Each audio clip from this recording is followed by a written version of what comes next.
God created an institution on this earth, not only to restore fallen man back into the image of God, but to also heal the deep pain and wounds of broken communities, and to help the outcast and the downtrodden in society. But it has sadly forgotten its first love, neglected its global mission, and it is craving acceptance from a world that she is meant to be a witness to. She is ignoring and overlooking a very pressing issue that is widening a deep gulf between communities.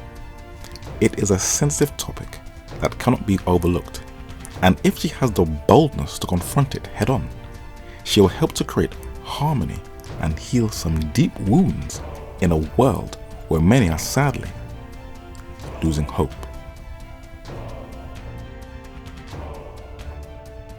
Racism. It is a controversial topic that creates a bone of contention. Now, I've covered it briefly in a number of studies: slavery and race, the origin of nations, and geoengineering. Now, in this study, we're going to cover some very controversial areas that is going to make many people feel very uncomfortable. But at the end, I'm going to offer a solution. And as I encourage at all times, please research everything you see in this study.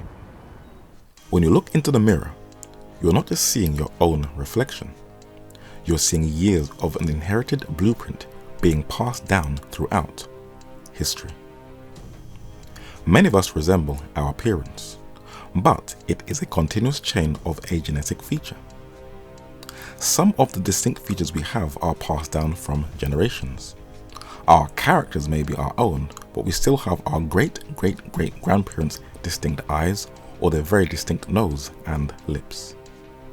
Even if you are unaware of it, as one Western writer so rightly phrased it, each one of us are a walking museum. Though we have differences in our outward appearances, we are living in a time where different groups are thoroughly convinced false education via academia, the media, or their social or religious groups that they are far superior to others in either technology, morals, or in their outward appearance. And if a member of one of these groups decides to step outside of his or her tribe to form a future liaison or an eternal pact in marriage with another ethnic group, it is seen as selling out or a very deep betrayal to the tribe that will destroy and break up the distinct genetic gene pool and that will produce confused children. Now, anyone who has any level of common sense should know that in all communities around the world, from time immemorial, most people marry and stick to their own cultural or ethnic group, people they can identify with and relate to, and they very rarely branch out. That's just a fact. So when a few do step outside, it does very little to damage a lineage. But there are some truths that we cannot ignore.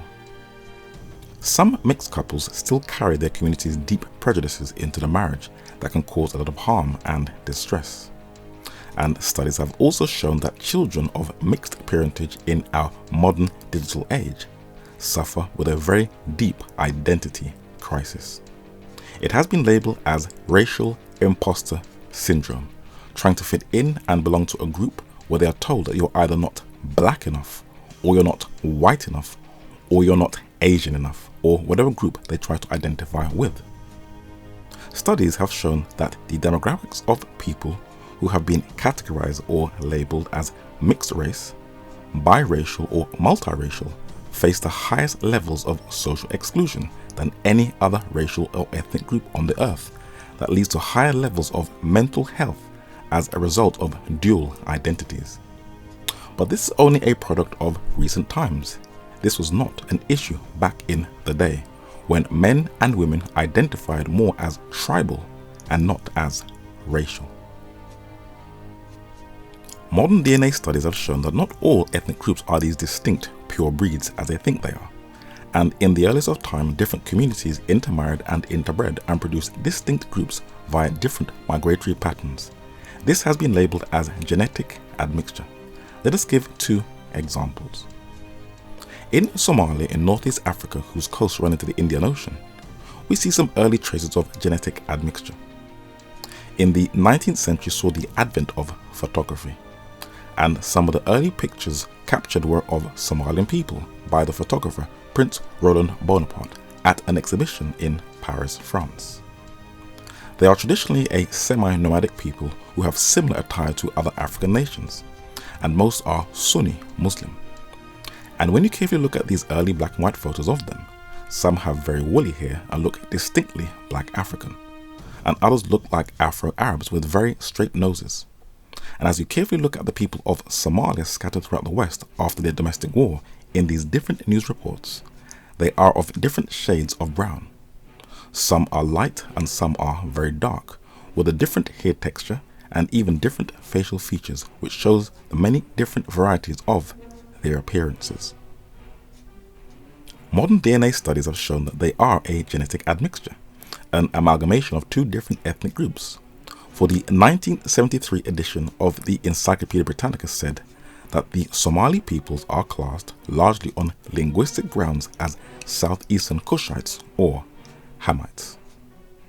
Physically, they are very tall and handsome, often quite dark-skinned in color, and many have facial characteristics that suggest an Arab or Semitic strain.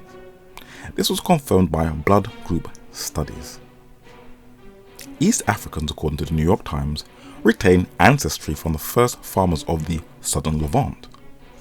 The Levant is the eastern Mediterranean region of Western Asia that includes present-day Syria, Lebanon, Jordan, Israel, Palestine, and most of Turkey. In Somalia, where senior men put henna in their beds to make it orange, a third of people's DNA comes from there. So here is one example of genetic admixture. The Armenian Mountains in Asia Minor was the very first migratory pattern for early man, according to the book of Genesis. And over the years, it has been a crossroads for many different groups where they would meet and also intermarry.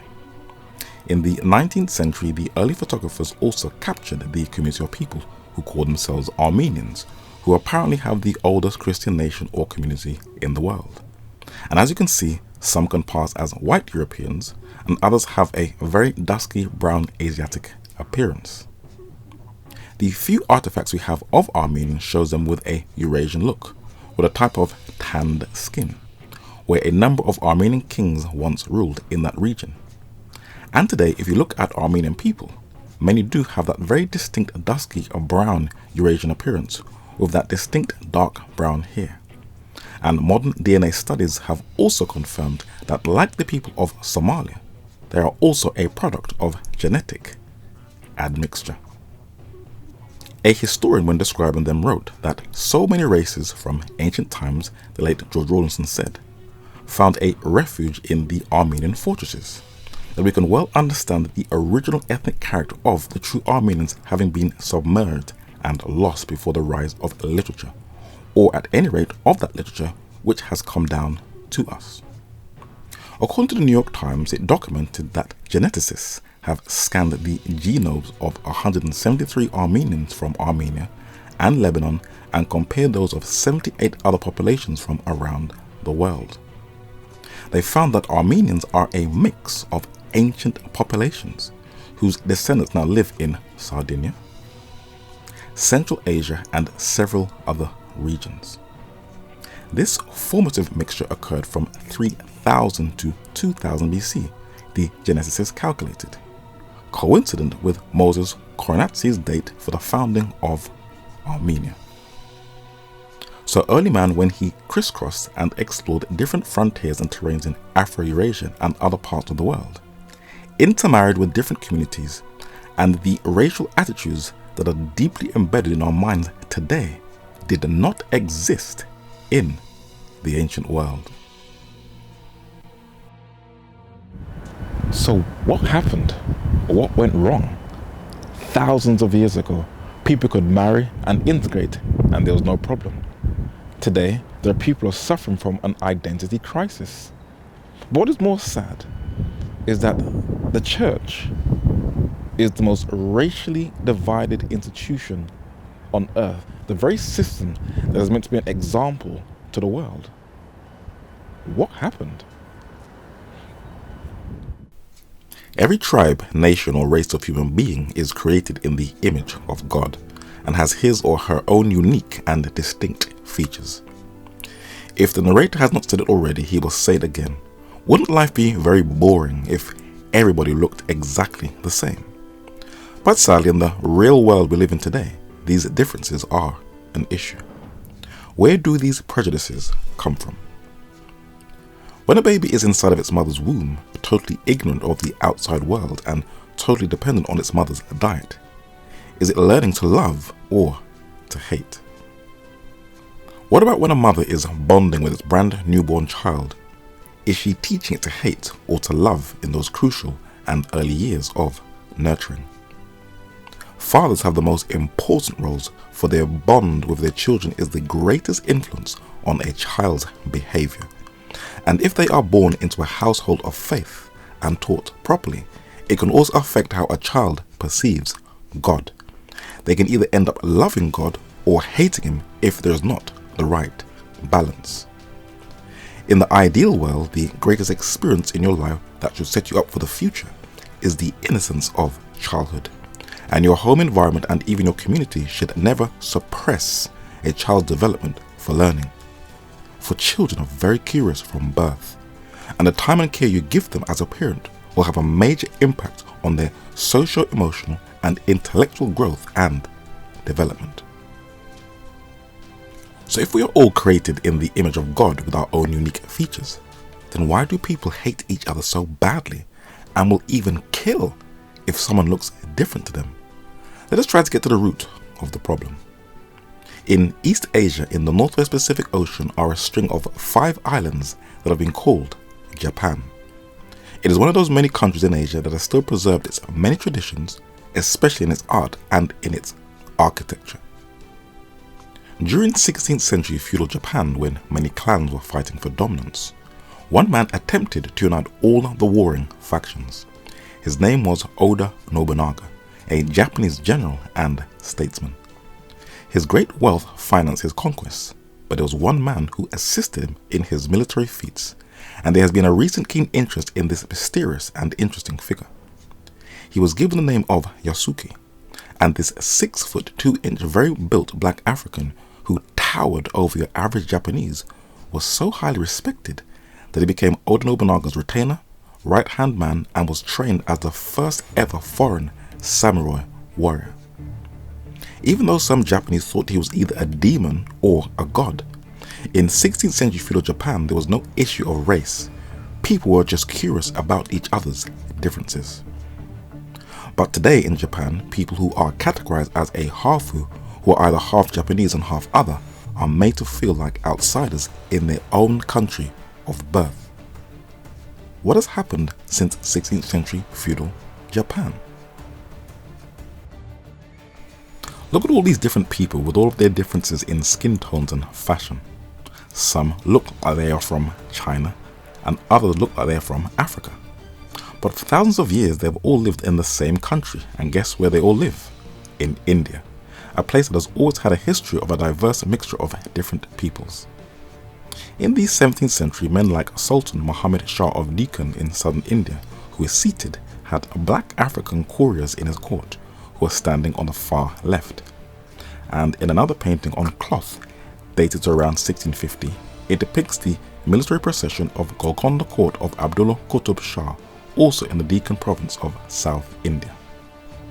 Among this military pageantry in India of flags, elephants and incense burners, he is also surrounded by very dark-skinned black African soldiers just under the elephants. Black Africans and Indians were once very relaxed around each other with no hostilities, some blacks even becoming prominent courtiers in 17th century India.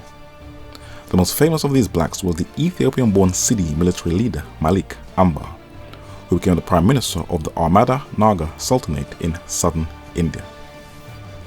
This military leader has a tomb in India erected in his honor, but there's also a painting of one of his nemesis, Jahangir, with an arrow to his severed head venting his hatred towards him. Why is that? Because this military leader built a system that ruined the game for Mughals in India, according to the Indian Express. But when famine struck colonial India in the 19th century, in one of the least documented and known episodes of colonial history, between 1834 and 1920, approximately 1,500,000 indentured laborers of whom 85% were from India, were sent to British colonies, another form of slavery, to build up the economic interests of the British Empire. 1/3 to Mauritius, 1/3 to the British West Indies, and the rest to KwaZulu-Natal in South Africa. The British used clever advertising strategies and tactics to lure the Indians to travel into these colonies, and this interaction between blacks and Indians, who were both working as labourers for the British government, created a deep-rooted hostility between them both that has still created a deep distrust and even a hatred between both communities to this very day. Now, some have intermarried, more so in the British West Indies section of the Caribbean, and their offspring have been given the Caribbean Hindustani name of Dogla, which means mixed.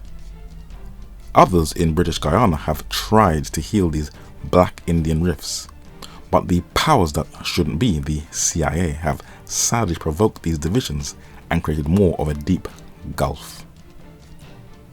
What is even more sad is that these rifts have also been carried into the churches of people who profess to be Christians, and the narrator has been confronted a number of times by different people who have asked, why is your church so racially divided? But these are only modern day divisions. When you go back to the Middle Ages, on a very colourful map titled the Catalan Atlas, made from vellum leaves and dated to 1375 AD, you can see Afro-Eurasians all represented. There is Marco Polo, the Italian explorer, and his entourage, a monarch from Asia, and the man who has been called the richest man who have ever lived, the West African king Mansa Musa. This painting shows the procession of Queen Elizabeth I, the last Tudor English monarch. She formed an Anglo-Moroccan alliance to protect her borders from outside invaders from Spain, and she also made jewelry with the face of a black African on it. You see, racism was not yet an issue. She was succeeded by King James VI of Scotland, I of England, and in the 17th century, at the same time, the Chinese had the Ming monarchical dynasty, and King Garcia II of the Congo was one of many African kings who also ruled in the 17th century. There was no superior race ideology. Ambassadors were sent to different regions. An English ambassador to Brussels, whose face is clean-shaven, wears a wig, a walking stick, a sword in his side, and clothed in a buttoned overcoat, a waistcoat, and breeches and shoes. A Turkish ambassador from the Ottoman Empire to Brussels is also fully bearded, has a turban, a knife in his waist, wore an inner robe and an outer robe called a kaftan, baggy trousers called salva, and boots. And a Congolese ambassador to Dutch Brazil, who is clean-shaven, barefoot, has a colourful mopu cap on his head, jewelry around his neck, and draped with a robe-like clothing called a wrapper. No one was superior, and each continent was sophisticated in the arts. King Charles is beautifully carved into stone. A monarch from Bhutan in Asia is beautifully carved into his likeness. And in the West African culture of Benin, it also depicted its own people in naturalistic art in a metallic style called lost wax casting. They also depicted the Europeans, the Portuguese, in both metal and ivory, who they traded with. And as you can clearly see, there was no such thing as racism. But something happened that was to change the game forever. And we will briefly cover an episode of human history that still affects how races relate to each other today. When the European nations began to navigate and dominate the global sea lanes, when they were not brutally fighting among themselves, they were extending their power base. In London's Victoria and Albert Museum, there are busts of the Spanish Habsburg monarch, King Charles V, and he wanted to expand Spanish rule. And the culture in Central America, that was one of the most mathematically sophisticated erected forms of architecture on earth, was about to be transitioned into New Spain in the 16th century. And the infamous Aztec culture in Mexico was about to come to a close. The Inca culture of Peru was also to meet its end when Spain dominated what is now called Spanish-speaking Ibero or Latin America. And Hollywood has continued to expound the Catholicized view of history, which is the demonization of the natives of Mexico and portraying them as savages as a justification of the brutality of Spanish rule. Many have been clueless on why there are many terror attacks taking place in France. But those who understand history know that it is connected to the unhealed wounds of French colonialism. When France lost its economic prize in Haiti, to continue to finance its government, they occupied Indochina, that included the countries of Vietnam, Laos and Cambodia that grew rubber to boost its economy. They also controlled large portions of Africa in the north, in the Sahara and in the west. And if you want to know why they are in the Sahel, it is not to fight Islamic extremists, but for its natural resources. That is the whole aim of Western expansion. It is solely economic in its nature. For when the British monarch Queen Victoria died in 1901, 1/4, that is 25% of the world's population, was under British rule. And while we can spend forever talking about the English occupation of the planet, we will only look at their role in the Middle East. When Britain controlled the Arab world after World War I, it did meet resistance in countries like Yemen, who hated British rule. And while many may think this is a history lesson of the Cold War, the country that has an ongoing war, cholera, famine, COVID, and the worst humanitarian disaster in the world, has not only had its foreign aid cut from Britain, which is wickedness, but the UK is supplying the arms to the Saudis to kill more innocent civilians, and there are over 80 companies in more than 350 locations in the UK who have given military support to Saudi Arabia. While the Anglo-Saxon English-speaking world is passing laws to protect its recently erected war monuments, it has and is still doing far more damage outside of its own protected borders.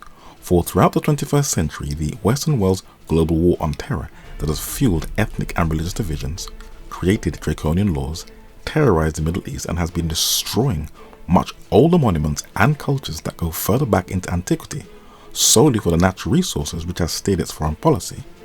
It is continuing the mandate of colonial times that has sadly psychologically damaged for life many of the military personnel in the West. We try and say that we're there to help and the Taliban are bad, but if we go in and we start destroying infrastructure or destroying their private vehicles and burning down their homes, it doesn't really send the right message. So what has been the effects of the nations of Western Europe occupying other people's lands and expanding their empires? Out of it came colonialism, which, according to the Oxford Dictionary, is the policy of maintaining colonies with the exploitation of backward or weak peoples, and racism, which is the belief in the superiority of a particular race. So if you're unaware why the generation of today who are of mixed heritage are having an identity crisis, modern studies are confirming that its roots can be traced right back to the days of colonialism in the 19th to 20th century, for they never had these issues prior. As many in the West are becoming aware that people are studying what really took place in the past, they're becoming very, very defensive. And as you can clearly see, it is the media that cleverly provokes the race issue, giving whites this idea that they are this new persecuted minority group. What people are unaware of is that they are the ones who dominate journalism and influence public opinion. But this still has not stopped people in believing that they have to fight to reclaim this lost European identity and give people the impression that darker-skinned so-called minority groups are going to take over the Europeans' power base and reverse the racism.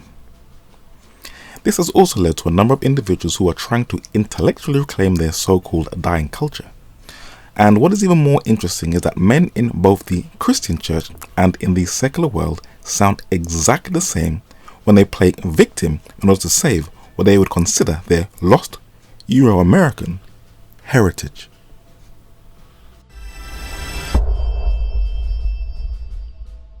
Whites are miserable racists. Race is a myth.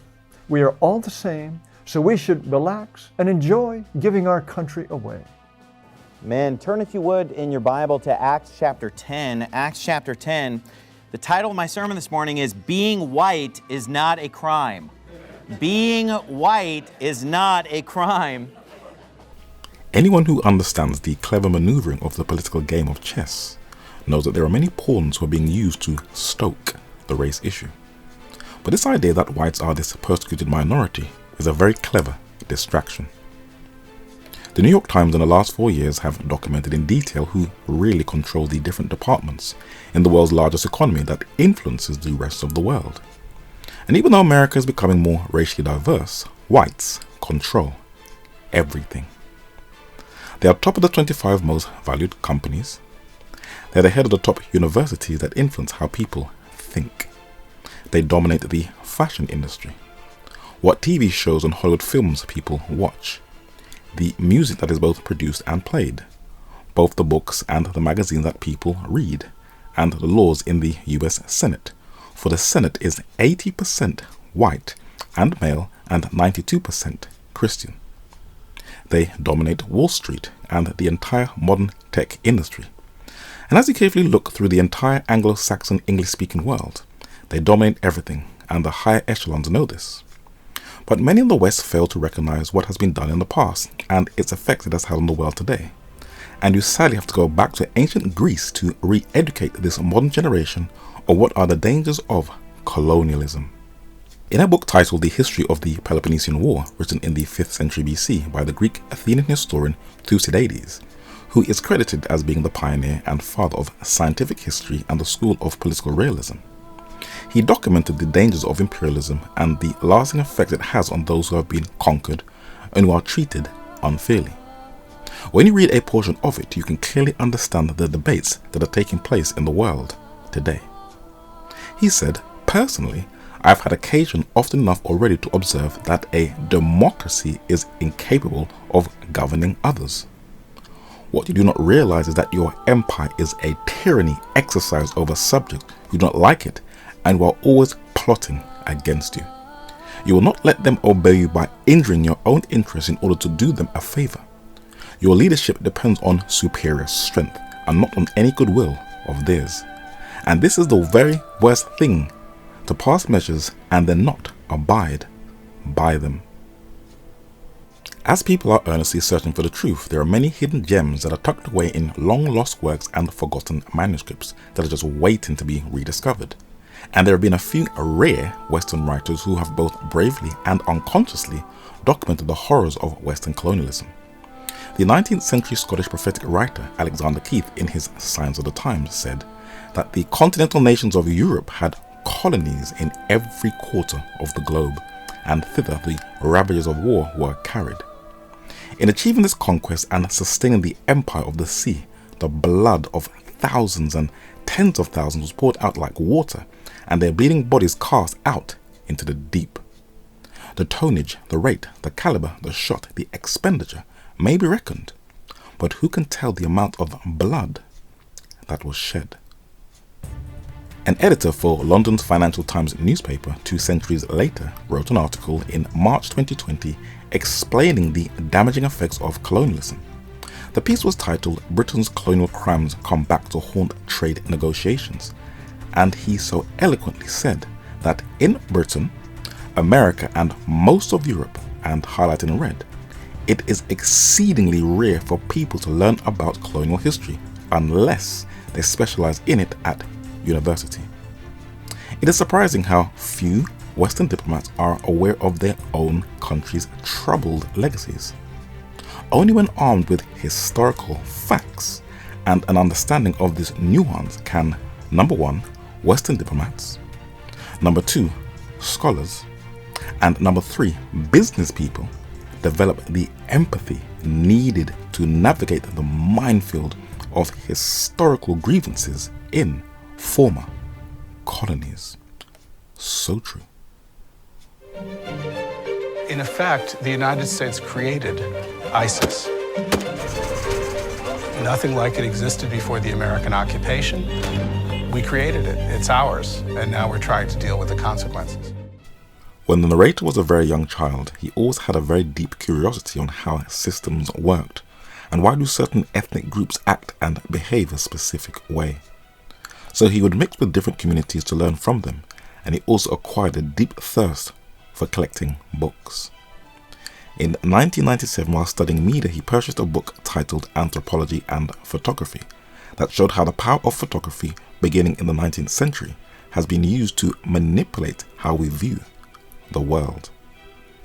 He purchased another book in 2004 titled The Missionaries by the late Guardian journalist Geoffrey Morehouse that detailed that the Western churches in the 19th century played a very central role in colonialism, dividing tribes, manipulating kings and chiefs, and also endorsed the spread of the westernized racism that their governments were promoting that still affects communities to this day. And more recently, in a book titled The Archaeology of Race, on pages 48 and 49, it documents 4 very important events that took place in different parts of the world in the middle of the 19th century. And in response, men in England in the late Victorian and early Edwardian period would misuse both biology and theology and create racist ideas in a reaction to those events that sadly still influences how people treat each other. Let us briefly analyze these 4 separate events.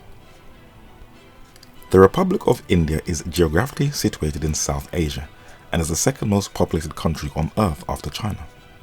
But before its independence in 1948, it was once ruled by a chartered company that built most of London's docklands and invented corporate lobbying.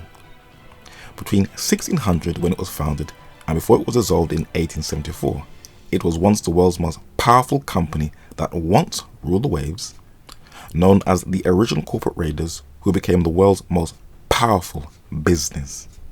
It had its own private armies all over the globe that were trained in the UK, that was twice the size of Britain's standing army. It had its own territory, coins, ships, a flag, a coat of arms. It was an empire within an empire that was responsible for half of global trade in the 17 and 1800s, that included the profits of the slave trade and the opium wars in China. In 1757, it controlled the entire Mughal state of Bengal and 3/4 of India. But the following century, in 1857, an uprising of a large section of Muslims and Hindus in the Bengal army in the north of India worked together to shut out the monopoly of this chartered business. The Sikhs, on the other hand, stayed loyal to the British colonialists. It was one of the first wars in the world to be caught on camera that lasted for a year. It has been given many different titles: the Indian Mutiny, Sepoy War, Revolt of 1857, the Uprising of 1857, the Rebellion of 1857, the Great Rebellion, or the First Indian War of Independence. The narrator is very, very limited in his knowledge of this episode of Indian history, for there are many conflicting positions. But the little that he does know is that it was an uprising against British rule managing the affairs of the Indian continent. It was eventually crushed by the British Army with the arrest of the last Mughal, but it sent shockwaves throughout colonial Britain. This was the first event that shaped colonial attitudes on race. The second one still affects us all to this very day, and it started 3 years after the end of the Indian Mutiny. That over 600,000 Americans died, white Americans died, in order to end slavery and to free the slaves from bondage. The slaves who were imported into the United States were sold to slavers at that time. The Civil War was to try to preserve the Union. And racial... You're incredible. You're incredible with your history. You don't understand history. You don't know the history of this country. And therefore you sit there and you make assertions as if somehow you got some historical viewpoint that is very telling. The fact is the Civil War was fought to preserve the Union, and it was simply that slavery was a question within that preservation. It was not a war to free the slaves. As Lincoln would say, if he could preserve the Union without freeing a single slave, he would do that. That was his comment. That was his quote, quote unquote. Jeans trousers are probably the most popular worn item of casual fashion clothing in the Western world that first became popularized in the 1960s. The products that are used to make jeans are the indigo dye that gives the denim that blue color, and the materials wool and cotton. But in order for the cotton to be produced, it had to be grown on plantations, and it needed some unpaid labor. And the people who were driving the US economy throughout most of the 19th century were the cotton-picking black African slaves. Many blacks took up arms in a response to their influential comrades and joined the fight in that very bloody 4-year Civil War struggle, for they knew, like their black African neighbors in Haiti, that their future freedoms depended on the outcome of that war. Why was it so pivotal for them to fight? There was a perfectly good reason, for slavery was North America's first big business. Recent studies have confirmed that before the Civil War, roughly 50% of the wealth in the antebellum South was held in slaves, and by 1860 the nearly 4 million American slaves were worth some $3.5 billion, making them the largest single financial asset in the entire US economy, worth more than all manufacturing and railroads combined. Just before the Civil War, North America was exporting roughly 60 to 75% of the world's cotton, which was at that time the equivalent of oil today, and there was one nation that depended upon it to help run its economy: Britain. The cotton famine in Britain that led to the closure of cotton mills in Lancashire, and that cost 500,000 people their livelihoods in the north of England, was as a result of the Union in the north blockading southern ports to stop the Confederacy from exporting cotton that would weaken the southern economy in the United States. Liverpool in Merseyside, England was pro-Confederate, and many historians have said that this is where the US Civil War actually ended. The London Guardian records that Liverpool was a city that was made wealthy by cotton imports, and there were many Britons who fought in the war, some in the north and some in the south, but most of the Southern Confederacy's arms came from Britain, as documented in a previous study. In London's Kensal Green Cemetery, there is buried a man named Charles Coon Priolo. His tombstone reads that he was born in South Carolina and died in London, and the London Guardian documents that he bankrolled the Confederates in the American Civil War. Why? Charles Coon Priolo, it records, was, and highlighted in red, a cotton merchant born in Charleston, South Carolina, was based in Liverpool during the war from 1861 to 1865. His efforts began as an attempt to save his business when the cotton trade, crucial to the economy both of the southern states of America and the Lancashire mill owners, collapsed. So when Jefferson Davis, who has a huge monument erected in his honor, who owned a cotton plantation of slaves and was a former US Secretary of War, led the secession of the 11 southern states that led to the US Civil War, it was solely economic. But when the US Civil War ended in 1865, another revolt was taking place in that same year by a close neighbor, and this was the third event. Born a slave in Jamaica. Look how adorable the little one is. Taken from my mama. Me missus call me Marguerite, but me true name be July. Slavery, that dreadful evil, will be finally abolished. In a section of the Caribbean called the British West Indies, there is an island that still has preserved the name of the indigenous Amerindian Taino people gave it, the Iraq name of Jamaica, that means the land of streams and wood. Today the anglicized pronunciation is used, Jamaica. Like most of the surrounding Caribbean islands, it has breathtaking scenery and some of the most beautiful sights of nature. But underneath the tropical beauty, there is a very troubled history that the island has still never recovered from, that can be traced right back to its not so long ago era of plantocracy. As the US Civil War was coming to a close in 1865, the dire socio-economic conditions of Jamaica was building up to what was one of the last of the insurrections on that island. It has been labelled as the Morant Bay Uprising of 1865, and the main players in this drama was Edward John Eyre, an English explorer, an unrepentant devout Anglican, son of a clergyman, and the colonial governor of Jamaica.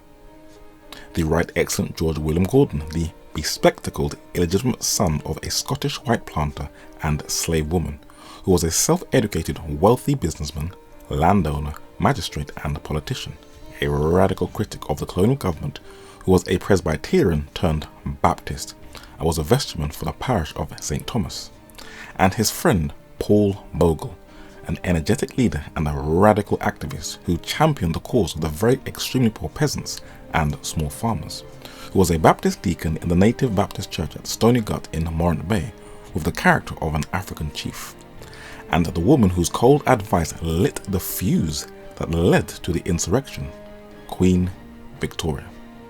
Let us get a background to this very little known insurrection in a former British colony. On the 22nd of June 1948, a ship docked at Tilbury in Essex in the southeast of England. The ship was called the Empire Windrush, and most of the passengers on board were immigrants from Jamaica and other Caribbean islands. Many other Caribbean islanders followed decades after and have also settled into Britain to rebuild the country after the Second World War. But since their arrival there has always been some very troubling underlying issues. The London Guardian document that recently declassified files have shown that they were unfairly targeted by the English police in the 1950s. And in London's Financial Times in January 2021, we can see that nothing really has changed. The system still functions exactly the same. This photo shows a West Indian man being stopped and searched in Notting Hill in West London in 1958 by London's Metropolitan Police. 2 generations later, in a global lockdown, their grandchildren are going through the exact same experience. Even though they make up just 3% of the UK population, blacks are still the highest to get stopped and searched by the police. Now, the narrator is in no way excusing the criminal activity of these youth, but we have to carefully analyse how the British state unfairly targets the Windrush generation's descendants and sets them up to fail if they do not have the right home environment or a community support network to protect them from being a statistic. Let us get to the bottom of this, for its roots can be traced right back to the slave plantations. In a report titled Young Black People and the Criminal Justice System, published in the year 2007, the UK government openly tells the public that black youth are deliberately targeted and criminalized. This is what a portion of it says. From the 1970s, highlighted in blue, the black immigrants suffered public stigma driven by adverse media attention, which labeled the community as overrun with pimps and drugs. So the media swayed public opinion. In 84.7% of offences in 2004 to 2005 involving young offenders aged 10 to 17, the young people involved classified their ethnicity as white. Now, if over 80% of the UK population are of white European descent, according to the data, where they make up a majority in every part of the UK as highlighted in yellow, then it should not be surprising that in the areas that they dominate, you'll have the highest levels of crime. That is a bit of common sense that includes the most murderous place in the UK, Boston, Lincolnshire, that has a predominantly white population. In 2003 to 2004, 92% of black people aged 10 to 17 were not subject to the disposals in the youth justice system. However, statistics show that young black people are overrepresented at all stages of the criminal justice system. As a group, they are more likely to be stopped and searched by the police, less likely to be given unconditional bail, and more likely to be remanded in custody than white offenders. Young black people and those of mixed ethnicity are likely to receive more punitive sentences than young white people.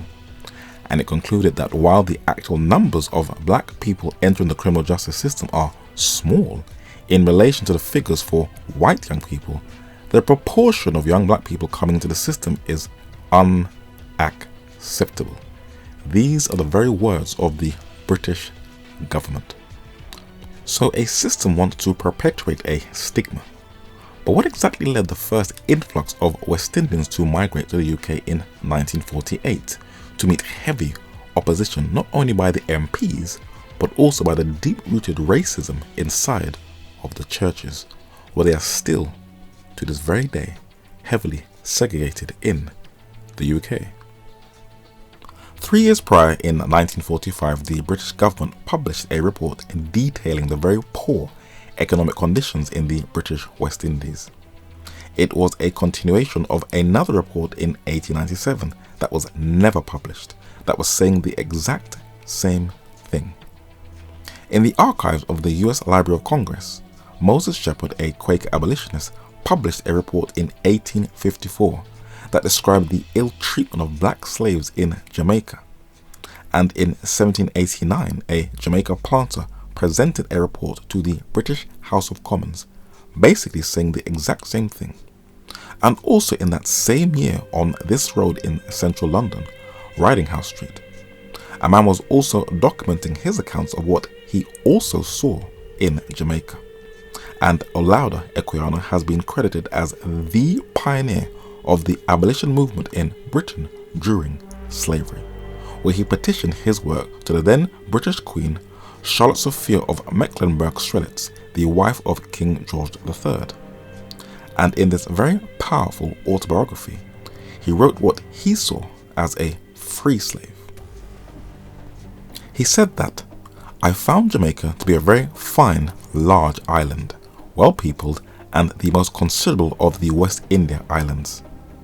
There were a vast number of Negroes here, whom I found, as usual, exceedingly imposed upon by the white people, and the slaves punished as in the other islands. I saw many cruel punishments inflicted on the slaves in the short time I stayed there. There are Negroes whose business it is to flog slaves." For those around the world who are unfamiliar with this episode of human history, the narrator will give a quick analysis. The continent of Europe, and in this section we will be focusing on the British, and the continent of Africa were to shape the direction of the modern world in what is known as the largest human migration program in recorded history, where two races of people were to repopulate the Americas and change the demographics. English writers H.G. Wells, seated, Edward Gibb John Beddoe on the right, all documented that the people who have populated the British Isles over thousands of years are an amalgamation of many different European tribes, and recent studies have shown that their descendants, the Irish, along with the English and Scots, owned the majority of Jamaica's 600 sugar plantations, and of course the estimated 200 slaves of African origin on each one. Ships sailed from British ports to Africa, the late Dr. Eric Williams said, and the importation into Jamaica from 1700 to 1786 was 610,000. An Angolan Negro was a proverb for worthlessness. Coromantians, or the Ashantis from the Gold Coast in Ghana, where most Jamaicans descended from, were good workers but too rebellious. Mandingos from Senegal were too prone to theft. The Igbos of Nigeria were timid and despondent, and the Paupers or Widers from Dahomey in modern-day Benin were the most docile and best possessed. Some of the worst abuses in the plantations, as Olaudah Equiano observed, were by blacks who were instructed by whites to brutally punish their own people, but they were only mimicking what they saw the white plantation owners do to blacks. The plantation owners also created a strategy to turn blacks on each other by creating a black middle class, people who were Europeanized, polished and re-educated to shun anything that was from Africa, and a West Indian regiment where 7% of blacks were released from slavery and intelligently trained to turn on their own blacks who got out of line.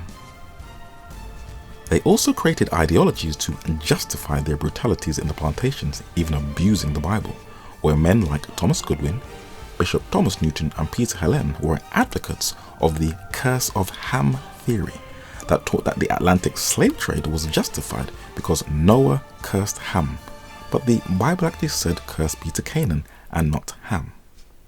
Samuel Sewall, a judge, businessman and printer in the Massachusetts Bay Province, published an essay titled The Selling of Joseph in 1700, strongly criticizing the slave trade, and he skillfully and intelligently counteracts each one of their arguments using both intelligence and scripture.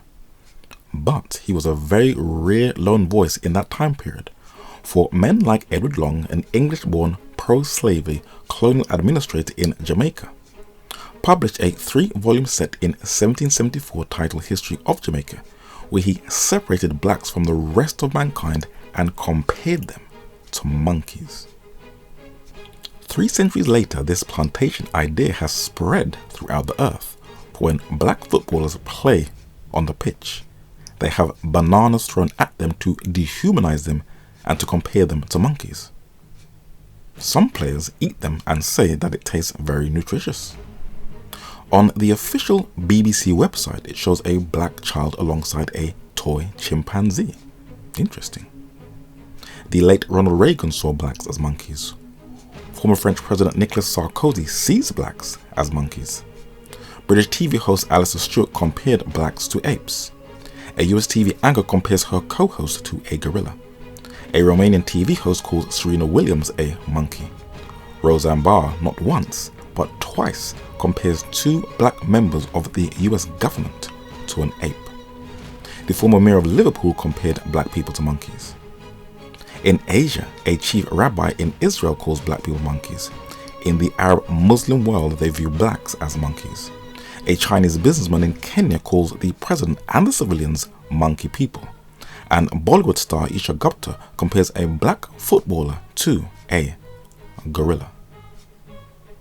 This photo is of a human zoo in 1897 where 267 black Africans from the Congo were taken to King Leopold II country estate in Belgium in Western Europe to be put on display like animals. And in the center of them is a man who is overseeing them in this exhibition, a member of the church. And one of the reasons why Otto Benga was taken from the Congo and was on display alongside a chimpanzee in a zoo in New York in 1906 is because they saw the example that was first being laid out by the church.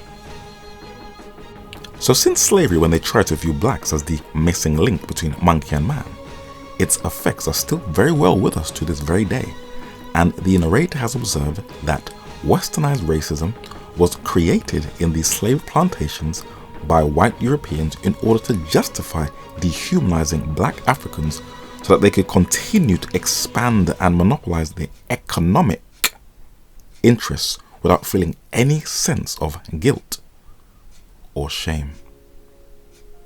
It was during the reign of the Lord Protector Oliver Cromwell in 1655 that Jamaica officially became a British colony. He was protecting Protestant Britain against the papacy, but profiting from the slave trade. The Church of England and the Bank of England, recent studies have shown, both admitted that they both profited well from the slave trade. How did the first railway system in the world get started that connected London to the north in England? It was financed by former slave owners who put money into the Great Western Railway, according to the Financial Times. And as you go around the UK, there are a few monuments, some taken down, of people who profited from slavery. One of the least known figures is the Anglo-Irish naturalist physician Hans Sloane. Both the Natural History Museum and the British Library were once a part of the British Museum. The British Museum was founded on Hans Sloane's vast collections he acquired when he was, guess where, in Jamaica. But his vast collections, as recent investigations have uncovered, were also founded on his connections to slavery. Throughout the British Isles, English Lord Mayor and Member of Parliament William Beckford, Welshman Richard Pennant, the first Baron Penrhyn, and a member of the House of Commons, and Scotsman Captain John Wedderburn, who was the largest landowner in Jamaica, all owned slaves and plantations in Jamaica. And also the people from the Emerald Isle, the Irish, both Catholic and Protestant, also profited from the Atlantic slave trade as recently documented in the Times. But today's revisionists are cleverly restructuring history, covering up their past horrors and presenting Europeans as the true liberators of the slaves. In a well-preserved tomb in London's Kensal Green Cemetery, it has engraved on it the name of Howe Peter, the Marquis of Sligo, who was the Irish-born colonial governor of Jamaica. Modern day biographers are praising him as the true liberator of the black African slaves in Jamaica, when slavery was so-called abolished in the British West Indian slave plantations in 1833-4 under his watch. Evil. And so if somebody came along and said, you know, I don't think it's necessarily right that the West invented slavery. In fact, the West, everyone had slavery at one time. And in fact, Britain and America were the pioneers of getting rid of slavery. This is historical fact. They hope to gain their freedom. I'm going to give it to them. The man who gives victory in battle is prized beyond every other man. This Hollywood style of storytelling that the US Congressional Policy Advisor also tried to pull off when describing the US Civil War can be first traced back to the 19th century Oxford professor James Anthony Froude that continued with Sir Reginald Copeland, the English historian and Bates Professor of Colonial History at the University of Oxford, which is the classical school of British historical writing that propounds the racial explanation of history, where the European is always presented as the true hero and the saviour of all mankind. But what really led to the abolition of the slave trade? The New Yorker, an American weekly magazine in January 2020, when describing slavery in Jamaica, said that for much of the 18th century, Jamaica was the most profitable colony and the largest importer of enslaved Africans. The historian Vincent Brown argues that these slave rebellions did more to end the slave trade than any actions by white abolitionists. The revolt that ended slavery in Jamaica was by Samuel Sharp, who was ordained in the Baptist Church. What became known as the Baptist War led to the abolition of slavery everywhere in the British Empire in 1834. Jamaica is known for having the highest number of slave rebellions in the Western Hemisphere, and it was the Baptist Samuel Sharp that led what has been titled as the Baptist War in 1831 to 1832. That was an uprising due to the brutal conditions of slaves in sugar plantations in Jamaica. This also led to a very deep hatred for Baptists that was to cloud the judgment of the colonial government, that was to greatly affect the case of the last of the uprisings. There were also many runaway slaves who fled into the forest for freedom. Who were they?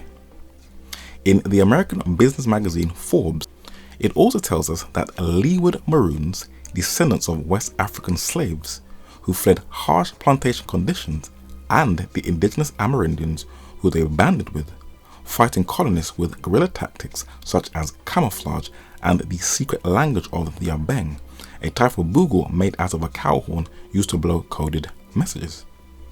It was these tactics that eventually won the Maroons their freedom and their own sovereign lands. Jamaica's Okompo Maroons were the first free black people in the Western Hemisphere. Let us look at the events leading up to the Morant Bay uprising in 1865. This painting shows a battle between the British and the Ashantis in the Gold Coast of Ghana in the Anglo-Ashanti War of 1824. The reason why the British lasted so long is because they received assistance from other African tribes which started during the slave trade that included men like the 18th century Ghanaian William Ansah, who sold his own people to the English. Wicked. His father was a Fante chief of Ghana that fought alongside the British to defeat the Ashantis in war in the 18th century.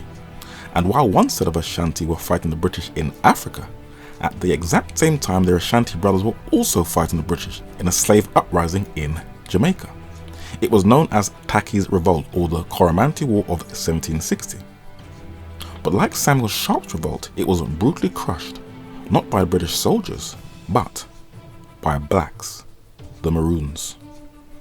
The Maroons were at first warriors who fought against the British in bush warfare, and they outsmarted the British by using skills such as camouflage and the abeng, an instrument they inherited from Ghana, and preserving certain African words in the English patois like uno, njuk, adopi, jinal, aki, fufu, nyam, and anansi.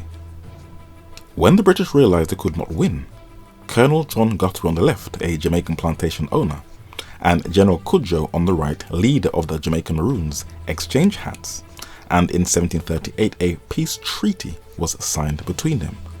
But there is always a divide and rule strategy by the British. The Maroons got their own land, but there was a catch. In return for these emoluments and privileges, the Maroons were not only to keep the peace toward King George II, his successors and their lieges, but also to kill or destroy all rebels against the British Crown in Jamaica and invaders of that dominion. This was how the Maroon Barons saw fealty in 1738. They became a sort of military police for the British to destroy their own blacks, and they were one of the most brutal killers during the Morant Bay Uprising. We have to have the right historical approach when looking at the Morant Bay Uprising in 1865.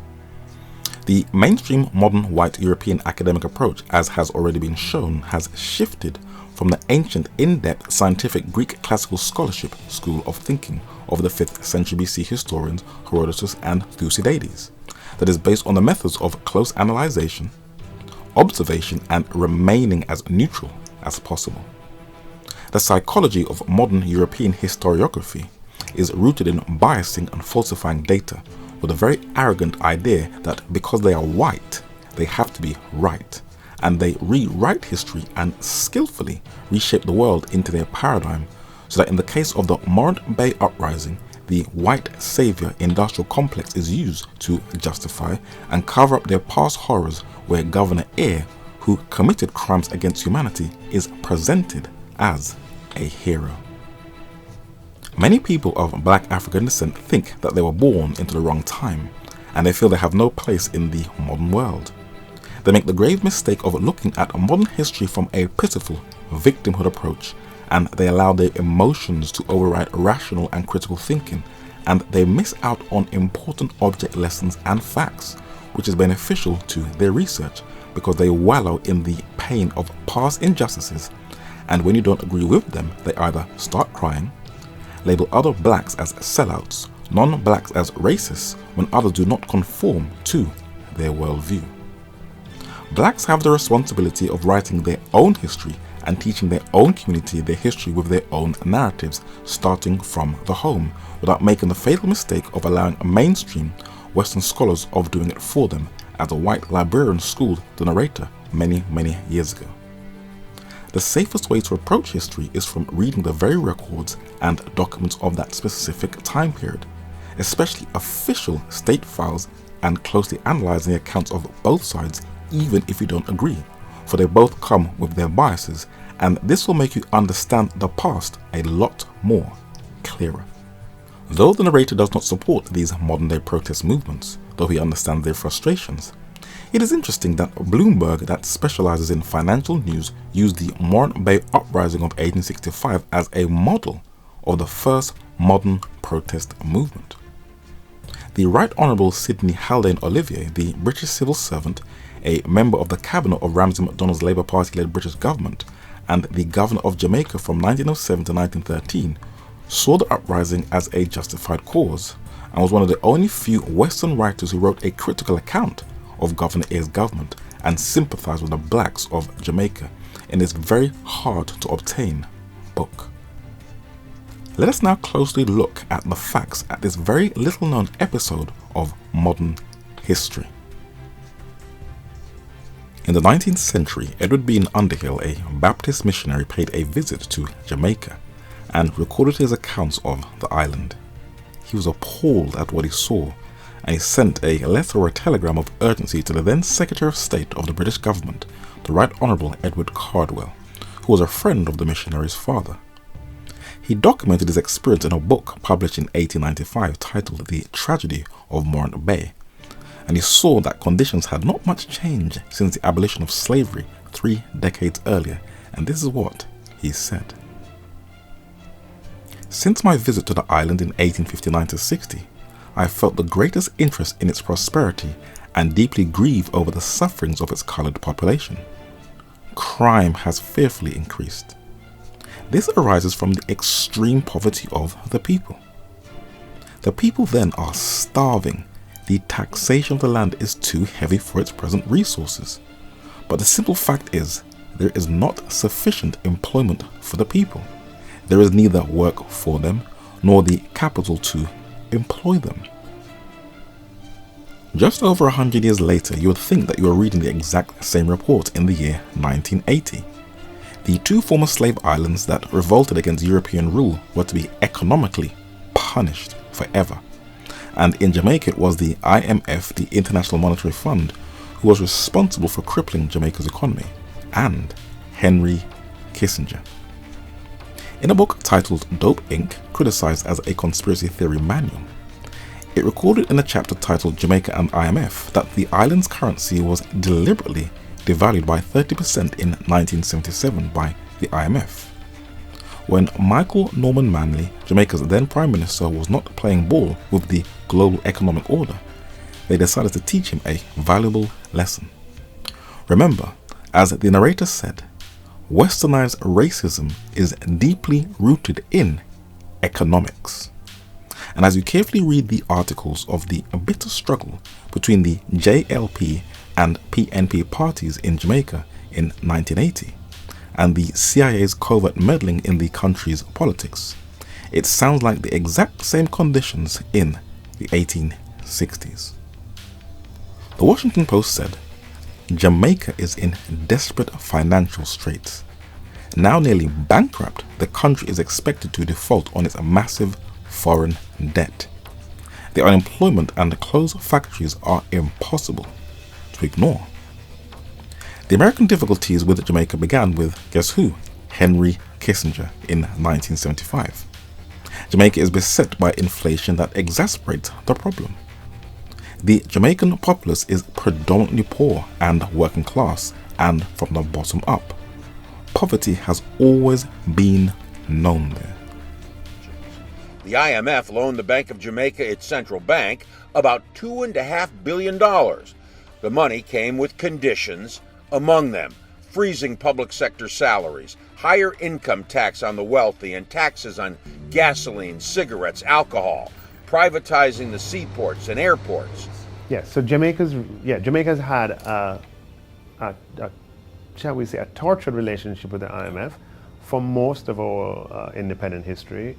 But in less than 7 years, a remarkable thing has happened, says Finance Minister Nigel Clark. Jamaica is achieving, has achieved record low unemployment. We've never had unemployment this low in our entire history. Things have improved since then, but it still goes through its economic struggles. Edward Bean Underhill continues and said that I've seen men and women with looks of despair, having neither food nor clothing for their children. No relief was forthcoming from the government or legislator. These recently discovered photos from the Morant Bay files in Princeton University Library show that this man was not exaggerating in what he saw. The post-slavery economic conditions were real bad, as you can see from the attire of both young and old. And the economic conditions in the plantations were very, very dire. So the peasants and small farmers wrote a desperate plea in a letter to a woman in England who they thought would hear their cry, whose colossal statue still stands tall in London, England, the British monarch Queen Victoria. But her response emotionally broke them and discouraged them. As documented in this other book by the same Baptist historian, she told them if you just work harder, it will improve your position of poverty.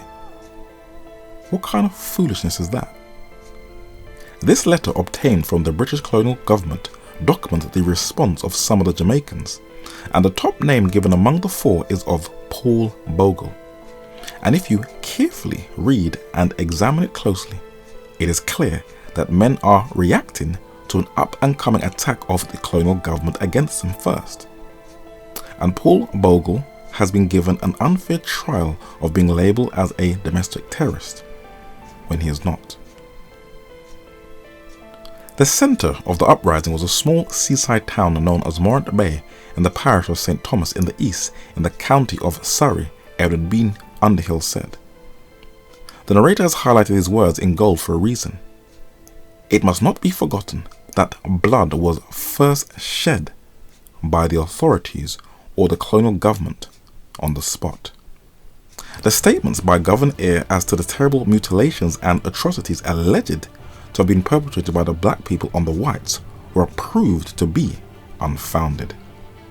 The brutalities and horrors which reminded Mr. Eyre of the Sepoy Mutiny, that was the first of the 3 revolts, were found to be purely imaginary, as were the vast number of plots and conspiracies which in their panic the governor and his advisers fancied were about them. Of the court-martial, the flimsiest evidence or no legal evidence at all, hundreds were put to death and with joke and shout led to execution. The homes of the peasantry for miles beyond the scenes of the disturbances were recklessly burnt and their contents destroyed. Women and children were sent adrift without clothing or food. Cruel scourgings, in some cases with piano wire twisted with cords, were freely inflicted. If they run, they are shot for running away. Women were not exempt from torture and insult. The number of persons killed by the rebels, as accurately ascertained by the Royal Commissioners, was in all 22, white and black.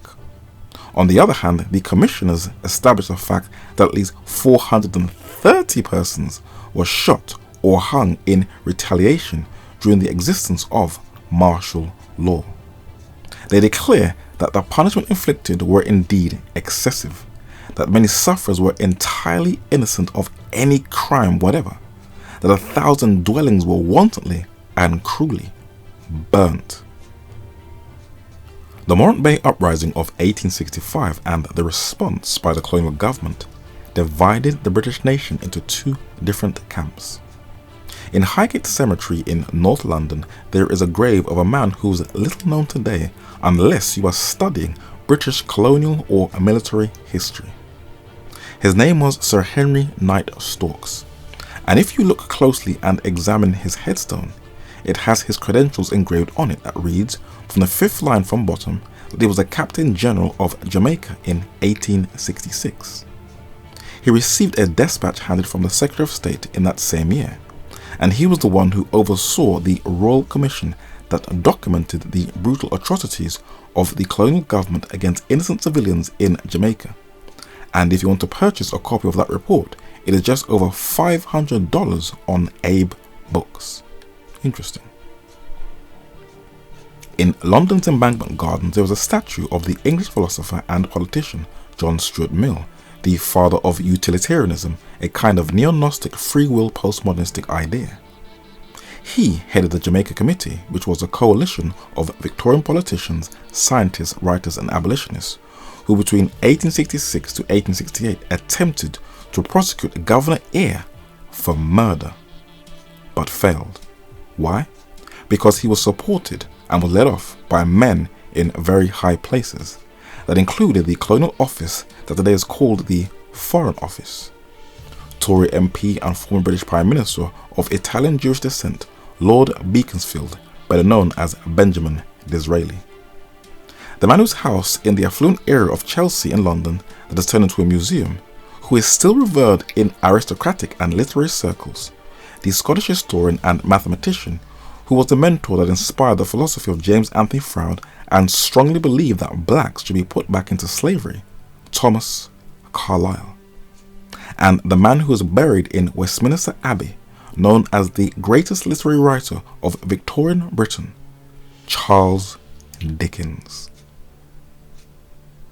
These are a few of the photos of the people who lost their lives in the Morant Bay Uprising who were caught in the crossfire between the colonial government and the protesters, and the government response was very brutal. The British Army officer Luke Smith O'Connor, the man seated in the centre, president of the Privy Council of Jamaica, led and commanded the military assault during the Morant Bay Uprising. But what made his efforts more effective were the members of the West India Regiment, where in this photo he is seated on the far right and a black soldier stands above him. The Jamaican auxiliary and soldiers imported from Antigua and Barbados were to commit acts of brutality against their own people, and they were also assisted by another military unit. This letter is an exchange between Colonel Fife and Governor Eyre, and in this photo it is of Colonel Alexander Gordon Fife seated in the centre, a retired British officer of the 92nd Highlanders, and he is surrounded by 6 men who were devoted to him. The Maroons, a word that means wild. Before the US Navy SEALs and other military units in Eurasia wore camouflage in warfare, it was the Jamaican Maroons who first used camouflage in modern warfare, where they would cover themselves from head to foot in club moss and leaves and lay motionless for hours, where they were skilled in mountain warfare, tracking and hidden ambush, and the Jamaican people feared them for 2 reasons. They still practiced the old religion of Nimrod, Obeah, and they would brutally murder innocent individuals as a military unit for the British government. It was they who captured Paul Bogle. 2 centuries later, sadly today, the Jamaican law enforcement still continues the brutalities of the plantations and have been unable to fully shake off the inherited character of their former masters on how they treat their own people. And it sadly has a trickle-on down effect on the civilians, who reciprocate this behavior on innocent people, and have the highest homicide rate in the Latin America, Caribbean region. But it should be added, though many people do not want to admit it, there are outside influences that also greatly shape the violence that takes place in the island of Jamaica. On the British ship the HMS Wolverine, Governor Eyre sailed from St. Thomas to Kingston to capture his so-called chief culprit, an innocent Baptist who, under martial law, was guilty until proven guilty. This suspect was handed over to Mr. Gordon Ramsay, a high-ranking British military officer, the Provost Marshal of Morant Bay, known for his short fuse and brutality, who was also acquitted of murder. You can see the dark coldness in his harsh stare. The bodies of those individuals who were killed by the government were buried in an unmarked grave, and Colonel Thomas Hobbs, who eventually committed suicide, received a message of the lynchings in Morant Bay, where J. Elkington told him that Nelson is at Port Antonio hanging like fun by court-martial. I hope you'll not send in any prisoners. Civil law can do nothing. This drawing from that time shows the hangings in Morant Bay, and this poster from 1866, the year after the uprising, by the Anti-Slavery Society in England, declared George William Gordon as innocent. The hangings were overseen by Lieutenant General Sir Alexander Abercrombie Nelson, who, like Governor Eyre and Mr. Ramsay, was also acquitted of his crime and given 2 more prominent roles in the military. In the UK, the highest judge in the land, Sir Alexander James Edmund Cockburn, read the evidence, and this was his conclusion when he read the Royal Commission and other case reports.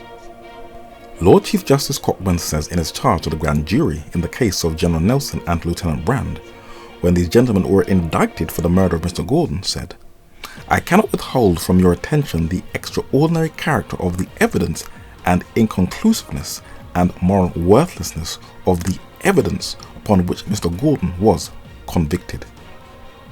Contrary alike to the practice and justice of English law, there cannot be the slightest doubt, according to all the rulers of law, military or ordinary, that the great bulk of the evidence in which Mr. Gordon was convicted was inadmissible."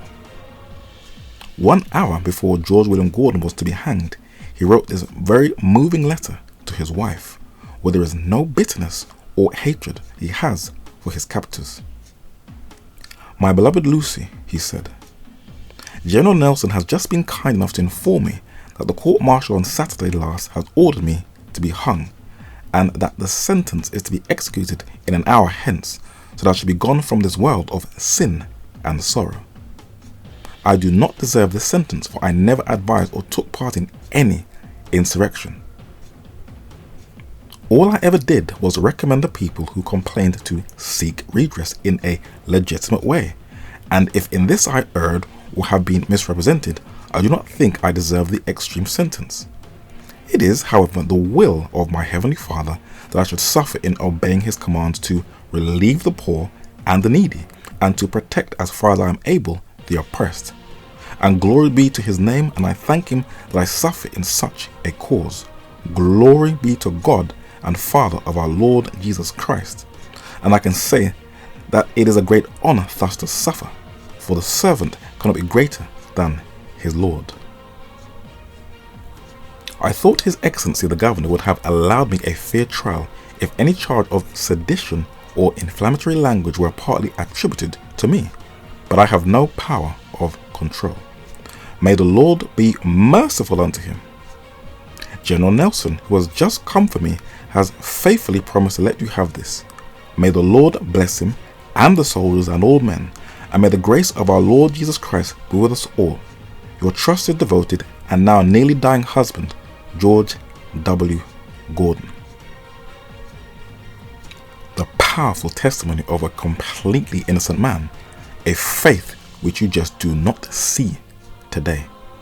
This was the third event, and the fourth and the last one we will just very briefly touch on. In the south of mainland Australia is a country that has one of the saddest episodes of Western colonialism. The British colonists renamed it after two Dutchmen. It was first named after the Dutchman Anthony van Diemen, Diemensland, and in 1856 it was renamed after Dutch explorer Abel Tasman, where it is today called Tasmania. In the Grant Museum of Zoology in central London, there are the remains in a cabinet of an animal that once roamed freely in Tasmania, that has been titled the thylacine or the Tasmanian tiger. This is the last film footage of this creature. What happened to it? This painting best shows the indigenous inhabitants in their natural surroundings and in their native attire.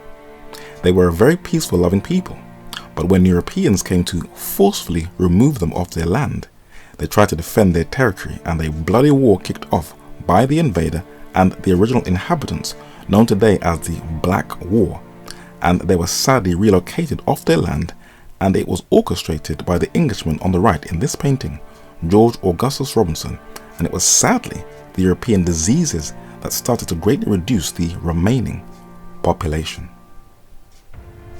There are a few photos that still remain that were taken of this now extinct race of people, and one of them was at a place called Oyster Cove. It was taken by Francis Russell Nixon, the first Anglican Bishop of Tasmania, and the look on their faces clearly shows the despair of these people. This photo is of 3 of the last full-blooded Tasmanians, and they were to meet the same fate of the indigenous Tasmanian tiger that was hunted by Europeans into extinction. They were both to be wiped off the face of the earth forever, and 3 papers document this. Flinders University in Adelaide, South Australia published a document in 2003 that recorded what they had to face when confronting British imperialism, and the words underlined in red says that anarchy prevailed and countless Tasmanian women were kidnapped as slaves and concubines by the sealers who pillaged, raped and murdered unchecked for more than 3 decades.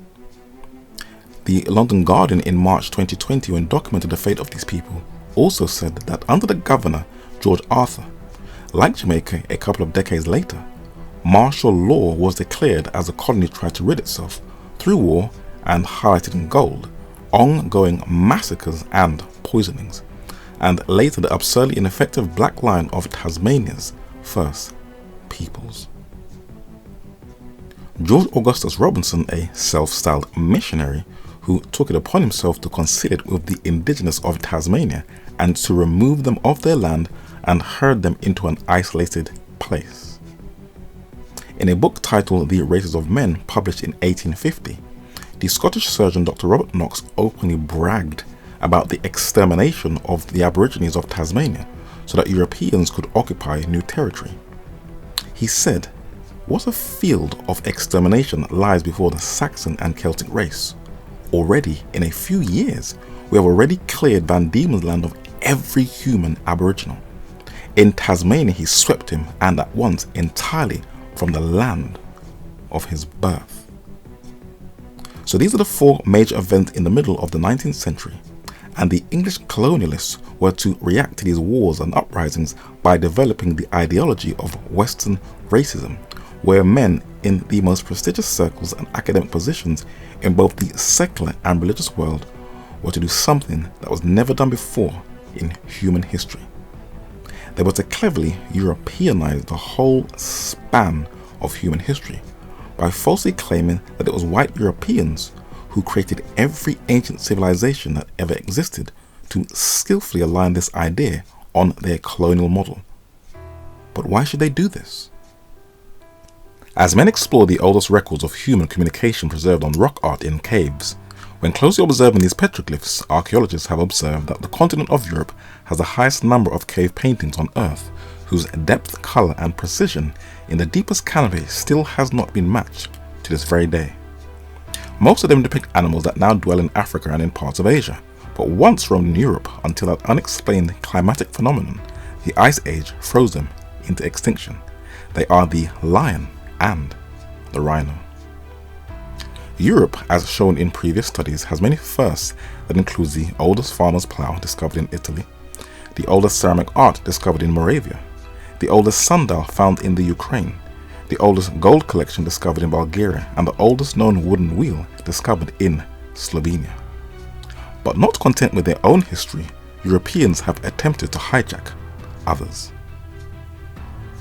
The man who was instrumental in marketing European superiority was an individual whose worldview was apparently shaped when he paid a visit to the Galapagos Islands off the coast of Ecuador, and he was spellbound and in awe by the different variety of animals that he saw there. And though raised in a religious environment, he had an apparently crisis of faith. Charles Darwin, when he was studying at the University of Edinburgh in Scotland, learned taxidermy, which is preserving a dead animal's body by stuffing them for public display. The man who taught him this art was a man who was just getting attention, though it is still very minimal. The Guyanese-born and former slave John Edmonstone. You would think that though Darwin was taught taxidermy by a black man and was also on the panel of the Jamaica Committee for the trial of Governor Eyre, that would affect his views on race. Instead, he wrote a book published in 1859 titled The Origin of Species and the Preservation of the Favoured Races in the Struggle for Life. But it was his follow-up where his real views came out in the open in his 1871 Descent of Man, where he recorded that the old Greeks who stood some grades higher than any race that ever existed, the Western nations of Europe who now so immeasurably surpass their former savage progenitors and stand at the summit of civilization, the ideological framework for European superiority. At some future period, not very distant as measured by centuries, the civilized races of man will almost exterminate and replace throughout the world the savage races. The break will then be rendered wider, for it will intervene between man in a more civilized state, as we may hope that the Caucasian, and some are as low as a baboon, instead of as at present, and highlighted in gold, the Negro or Australian and the gorilla. He puts these last two races on an equal par with the gorilla. This man still received a burial in Westminster Abbey. That is why the church cannot condemn racism. This destructive idea that justifies the horrors of colonialism was embraced by Charles Darwin's cousin, Sir Francis Galton, who took his ideas to a whole new level and created what today we call genetics, but was originally called eugenics, a pseudoscientific idea that teaches that some races are superior and others are inferior, and men like Egyptologists and archaeologists Sir William Flinders Petrie supported Galton's ideas. These racial superiority ideas were also employed by English biologist Thomas Huxley, Darwin's alter ego, who was also on the Jamaica Committee, and his ideas were supported by a member of the clergy, British Assyriologist and Oxford professor Sir Archibald Henry Sayce. Remember that all westernized racist ideas are either supported by the church or have been created in the church. These ideas of European superiority were to be taken into the scientific fields of anthropology and archaeology. For when the artifacts of Ur of the Chaldees were discovered, Sir Charles Leonard Woolley insisted that the Sumerians, the oldest culture in the Middle East, were white Europeans. The Egyptians made sure that they depicted themselves properly and fairly in their own image in their artwork. And if you just carefully look how they painted their features, they are unique for its already brown complexion.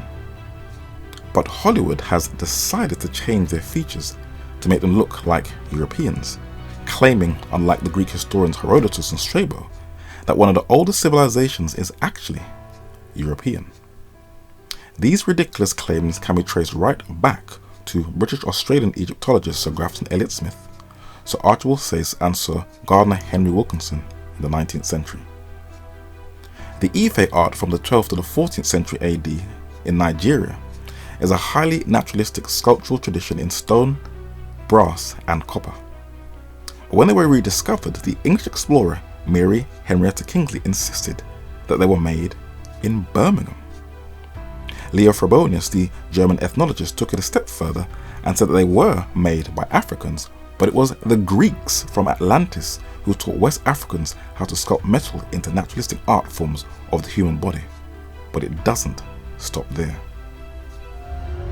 After 2,000 years, a mystery lost to time is about to be unearthed. It's the tomb of the Dragon Emperor and his army. And a legendary evil will be awoken.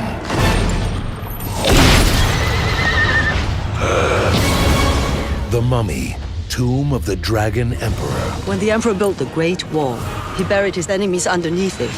When the massive burial of the terracotta army soldiers was discovered in 1974 in China and Asia, it was a sensation to observe such a find that was traced around 210 BC. But today, Western archaeologists are again making the claims that it was the Greeks who taught the Chinese how to sculpt their own artwork, and many Chinese are falling for it. In the Ashmolean Museum in Oxford, England, is a statue of an ascetic Indian dated around 210 AD, and you can see that modern Indian men reflect their ancestors.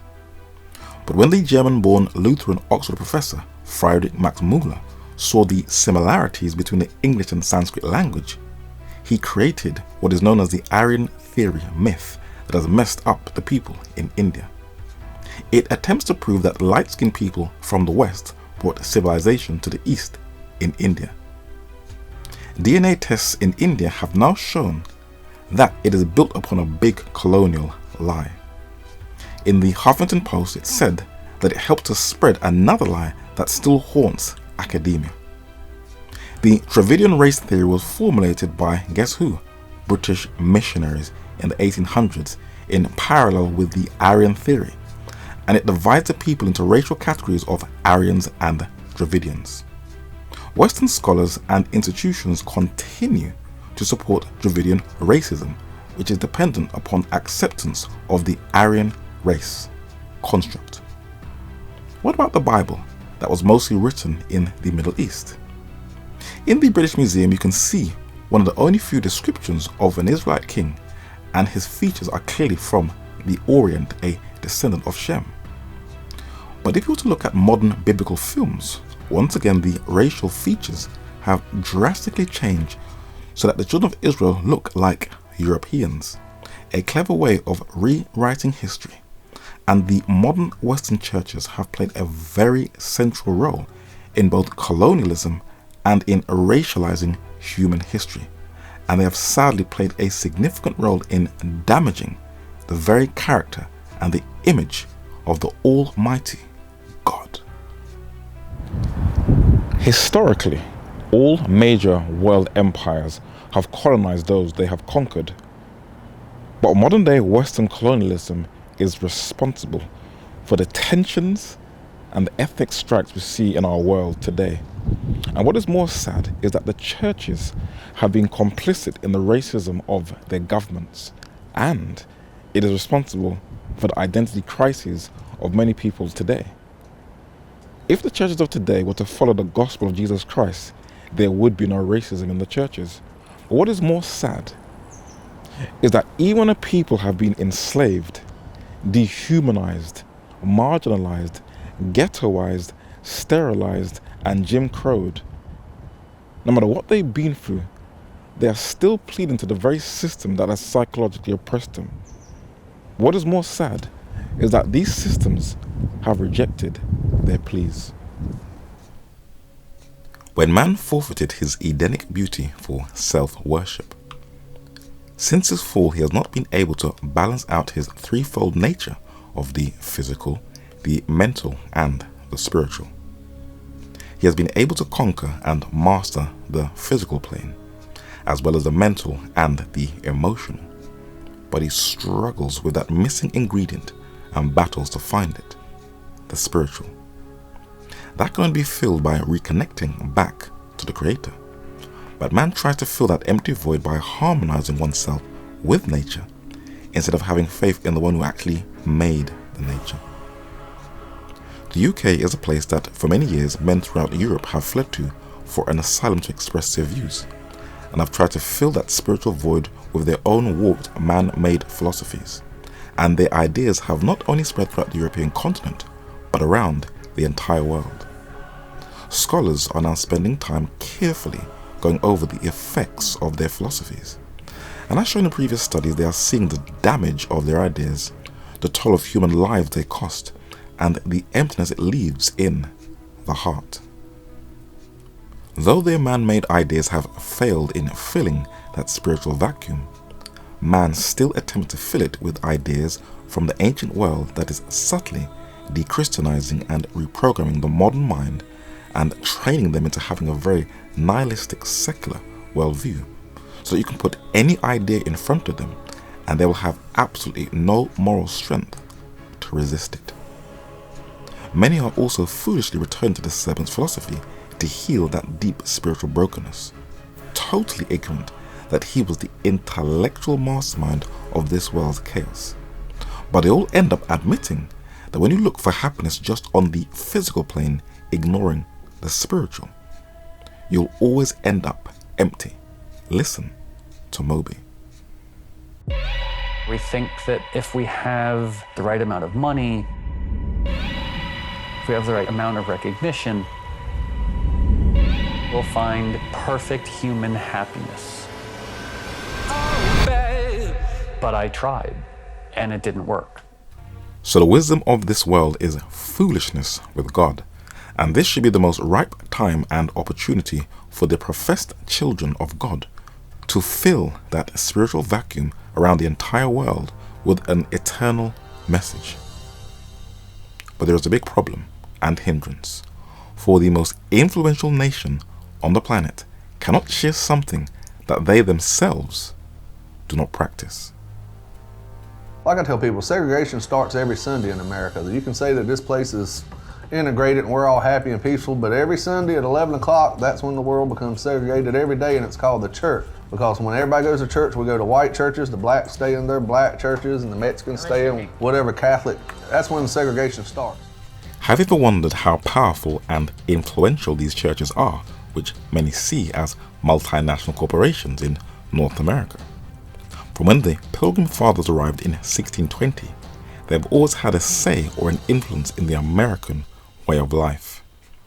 In a book titled Virtual Murdoch, published in the year 2001, you get a bit of a picture of how they have influenced the vast monopoly over the US cable network. The author said that Pat Robertson, in his own way, is as much a pioneer of the cable industry as Ted Turner or Jerry Lewin and John Malone. In the 1970s and early 1980s, Jimmy Swaggart, Robert Schuller, Jim Baker, Oral Roberts, and Jerry Falwell became household names. By the mid-1980s, Christian preachers had 62 national syndicated shows. The televangelists have greater unrestricted access to media than any other interest group in America, sociologist Jeffrey Haddon of the University of Virginia told Time. These established churches have a 501(c)(3) tax-free status, where they have accumulated so much wealth by the generous donations of their members that amounts not in millions, but in billions. They also have an immense influence on the healthcare system, where at least 1 in 6 hospital beds in the country is in a religiously affiliated hospital, and the Catholic Church, the richest institution in North America, has expanded her tentacles 22% since 2001 in the North American healthcare system.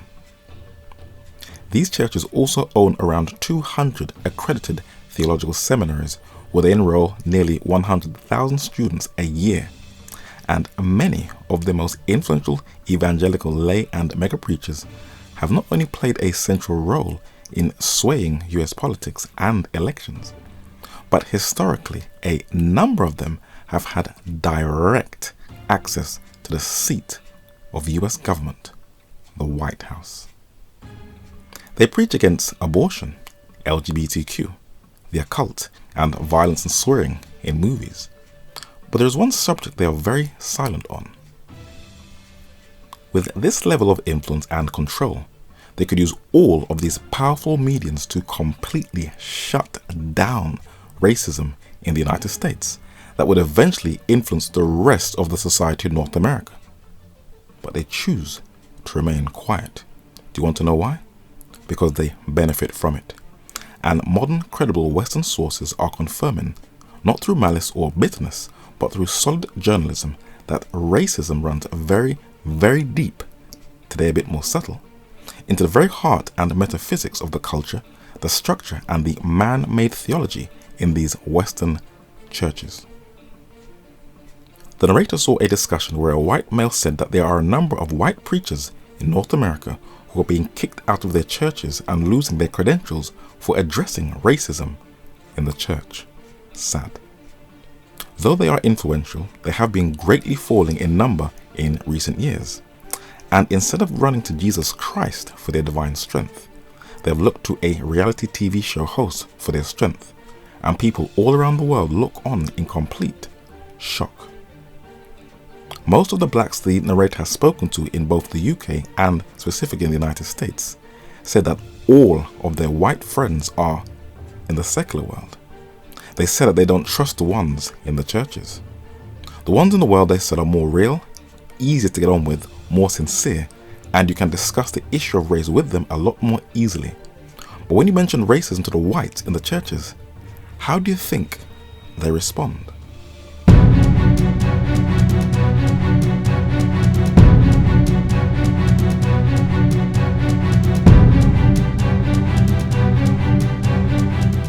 They also avoid it by usually changing the subject, or they cleverly spiritualize it away by escaping to prayer, not to heal, but to shut you up, or they quickly turn to and misapply prophecy, as Billy Graham is on record saying and documented on CNN. Only when Christ comes again will the little white children of Alabama walk hand in hand with little black children, Graham said after King's speech. So many of these churches, with their warped, unbiblical colonial white supremacy theology, believe that you can continue having racially segregated congregations and racism will just magically vanish away at the second coming of Christ. Really? Modern scientific studies have shown that when you remain silent on very serious matters, it does a lot more damage and harm than good. So the narrator would like to ask a question to these churches in North America. How do you intend to share the everlasting gospel with a world that can see that you do not represent the King of Kings and Lord of Lords? Many African American preachers have spent years trying to reach out to the predominantly white churches in North America for reconciliation, because they are aware that the racial divide is a very, very bad witness for the wider society and to the rest of the world, as American influence around the planet is immense. They have not asked for their daughters' hand in marriage for their sons. They have not asked for any apologies, nor reparations, nor for any special handouts or privileges. But now they are fed up and very frustrated, for they have realized and have come to the conclusion that most of the whites in the churches are just not interested in reconciliation at all. It does not interest them in the least. A few blacks are taking extreme measures and are rioting to vent out their frustrations, misusing the Bible to vent out their rage, which does not really help. But there are a few who are still reaching out, and the narrator has to commend these African Americans, for they have been through quite a lot since post-Reconstruction, to still reach out to a people who do not even want to mix with them and still hold on to their faith. As blacks are not always the best at verbally articulating themselves in the public, they would express their trauma through music, and they would sing about the strange fruit, which was a call to end the 3,466 lynchings of blacks in the United States between 1882 to 1968, where specially appointed photographers would take pictures, and then they would be made into postcards, where churches would announce and sometimes lead out in the lynchings, and parents would take their children and invite family and friends to witness a murder, like it was some form of carnival or entertainment in that so-called professed Christian nation. They would also take their children on looting extravaganzas in predominantly black neighborhoods in race riots that would start in East St. Louis in 1917, continuing in 1919 in Chicago, and ending in Tulsa, Oklahoma in 1921, the infamous Black Wall Street. Some blacks would retaliate, but it is a cleverly covered up era of history. The US government would also seize property in California that blacks owned, and they would take it for themselves. And do you want to know why they did this? National Geographic records that the US was gripped by a reign of racial terror after World War I, when whites rose up to quash, guess what? Prosperous black communities. For over 100 years, they have been marginalized when it comes to housing. It has been called redlining, and the value of your house can give you a certain level of mobility in society. And the narrator will say this for the last time. Westernized racism is deeply rooted in economics. Though we do not excuse the crimes in the black community, there has been a bit of an over-exaggeration in the data. For the 1968 Kerner Commission found that it was poverty and institutional racism that were driving inner-city violence. And the London Guardian also reported that during the civil rights movement there was much more homicide in the black community than there is now.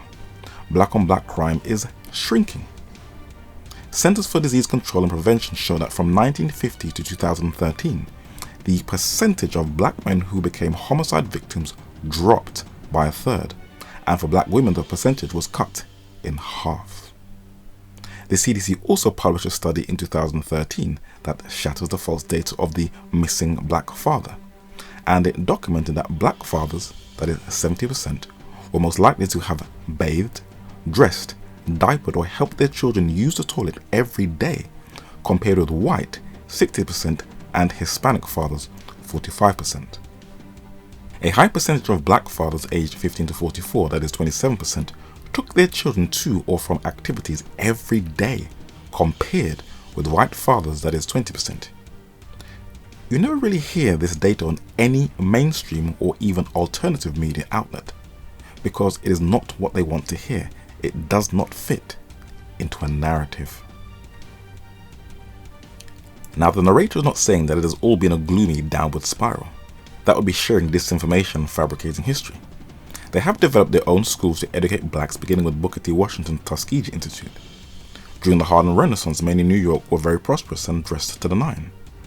Black jockeys once dominated horse racing in America in the late 19th century into the early 20th century, but their history has been cleverly neglected and airbrushed out of the record books. They also had their own distinct Negro baseball league beginning in the 1920s, when blacks were either kicked out or refused entry into the main league. They also changed the field of archaeology by the discovery of an extinct bison. And there was also a Christian who helped to impact the modern world.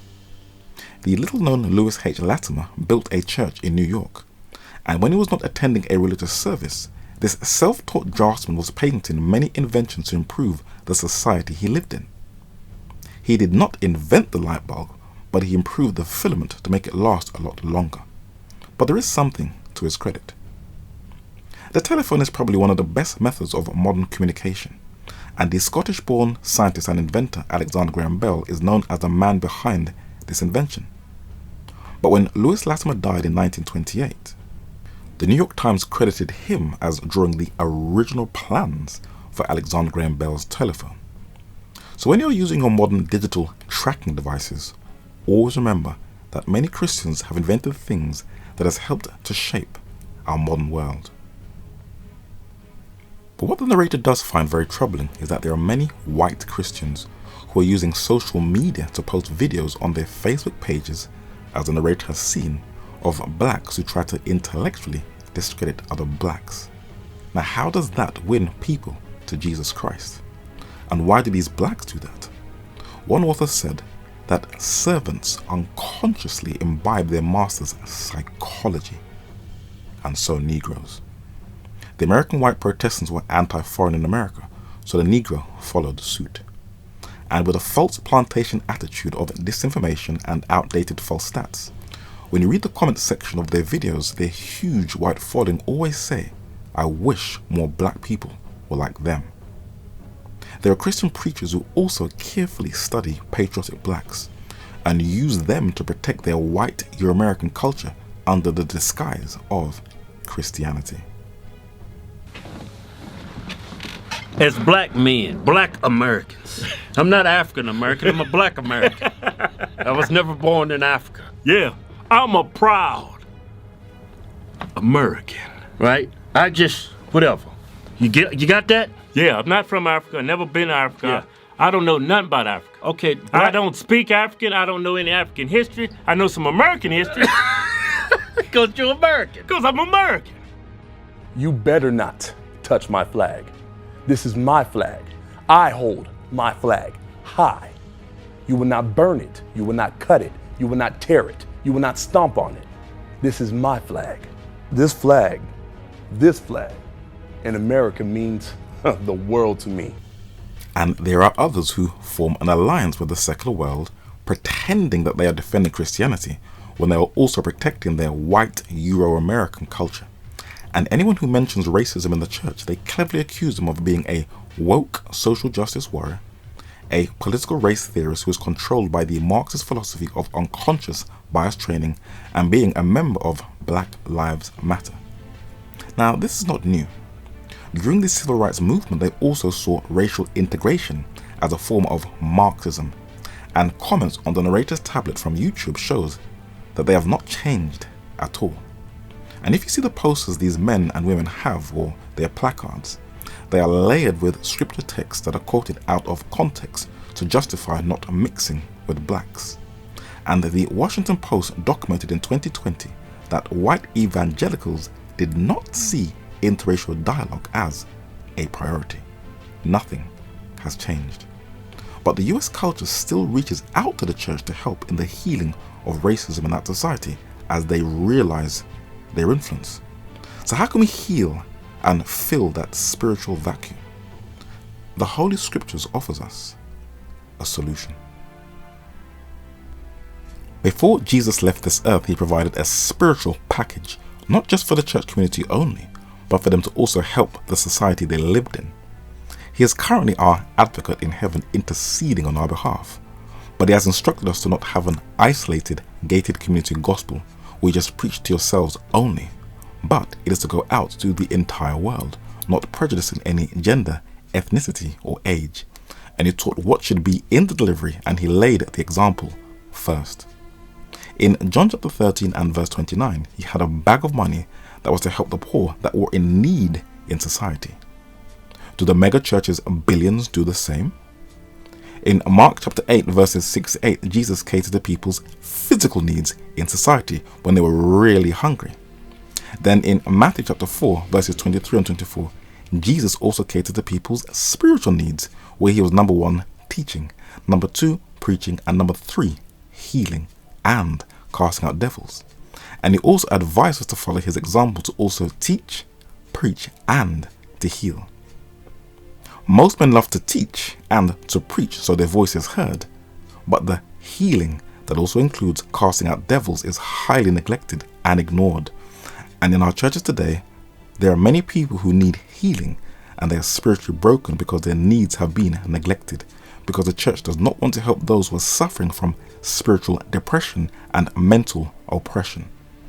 There are also many people inside of our churches and in society who are under the spell of unclean spirits or are being possessed by devils, and no one available to deliver them. The narrator would like to ask a very serious question. Do you want to be screened for an attorney? I don't care. Mr. Jones. Is this man suffering from mental oppression, demonic possession, or both? Because if you are limited in a knowledge of spiritual warfare, you'll find it very difficult to fully heal those who are also under spiritual oppression. In Matthew chapter 5 and verse 16, Jesus said that we are meant to be the light of the world. So when people look at our lives, they are meant to get a glimpse of what God is like. And in Deuteronomy chapter 28 and verse 13, it says that God's people are meant to be the head and not the tail. Let us give two quick examples. In 19th century Britain, when working class children were deprived and neglected, a German immigrant and missionary evangelist preacher, George Muller, set up a school by faith that was funded by the public donations in Bristol, and he gave these orphan children a better life for free, where they could better themselves, read, and have a better start in society. In the 1930s in London, England, there were a lot of abandoned children of mixed race who were neglected in society. So a man would take them out on trips every weekend to also give them a better life. His name was Dr. Harold Moody, a Jamaican immigrant and a Christian doctor, who also founded the League of Coloured Peoples for Blacks in the UK, and he was also the chairman of the London Missionary Society. Like Christ, their model, these two Christian men catered for the outcasts in society, and the world should be looking for the church in resolving complex issues, and the church should provide the solution, especially when it comes to racism. Jesus said in John chapter 13 verses 34 and 35 that how people in the church treat each other will not only affect how the world views the church, but also how they perceive Jesus. And in 1 Corinthians chapter 4 and verse 9, even the unfallen angels of heaven are watching Christians closely to witness a side of God's character that they have never seen. What 1 Peter 1 verse 12 says, which things the angels desire to look into. People watch how you treat each other in the home. They listen to your conversation at work. And when you're typing your hatred and animosity online, people carefully study your comments to see if you represent who you claim that you serve, God or the devil. Our responsibility is a lot bigger than you think, and people's perception of God is how they see Christians live and how they treat each other. The scriptures are very clear that God's ways are above our ways, and while we look on the outward appearance, God looks a little deeper. He looks on the heart. So when we look at these three examples in the Holy Scriptures, Joseph, Moses, and Timothy, we see that God is not interested in race or culture. He focuses on the heart. And Jesus broke down racial barriers as an example when he dialogued with the Roman soldier and the woman of Samaria, which the Bible describes as breaking down the middle wall of partition. So there is no race in God's eyes. If that is the case, how can we heal the racism in the church, which will impact the rest of society? 1 John chapter 4 verses 18, 19, 20, and 21. In that text there is a word that is mentioned 10 times. It says, "There is no fear in love, but perfect love casteth out fear, because fear hath torment. He that feareth is not made perfect in love." We love him. Why? Because he first loved us. If a man say, "I love God," and hate his brother, he is what? A liar. For he that loveth not his brother whom he hath seen, how can he love God whom he hath not seen? And this commandment we have from him, that he who loveth God, love his brother also. We all need to closely analyze ourselves and repent. And if this study has agitated and provoked you, it was meant to. But the journey is not over. We still have more ground to cover so the healing can be complete.